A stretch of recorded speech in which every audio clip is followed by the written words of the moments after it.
we're getting the picture here that this no leaven is a big deal. And why would that be?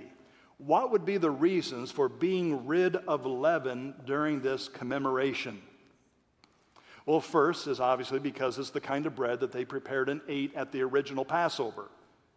They ate it in haste. There's no time for bread to leaven, so the unleavened flat bread was what they ate. But here's the main reason. It is because leaven became the illustration from God as to sin. Leaven came to represent sin. Or even to be more specific than that, leaven represented the life and ways of Egypt. God in the Exodus delivered them from Egypt and from the ways of Egypt. God delivered them from the Egyptian gods and the worship of them. God delivered them from the Egyptian values. And this is what's so very important. God was redeeming them from the land of Egypt and from the ways of Egypt.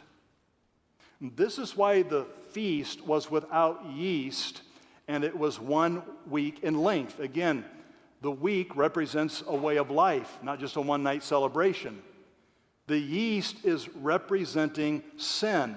And just stop and think about this. It's such a vivid illustration. Because just like you set that dough out and it naturally picks up yeast spores, you know, your heart is like that. If your heart's just sitting there, it picks up the spores of sin. It already has sin, but it so easily picks up the spores of sin.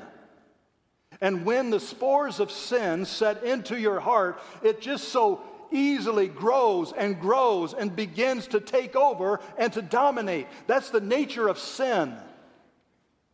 Sin is so controlling. It's so dangerous. It's so easily caught. If you just let your heart set there and you do nothing to try to guard your heart against sin, if you do nothing to try to increase a desire to love God and to follow after God, if you're just letting that heart of yours sit there, I can tell you what's happening.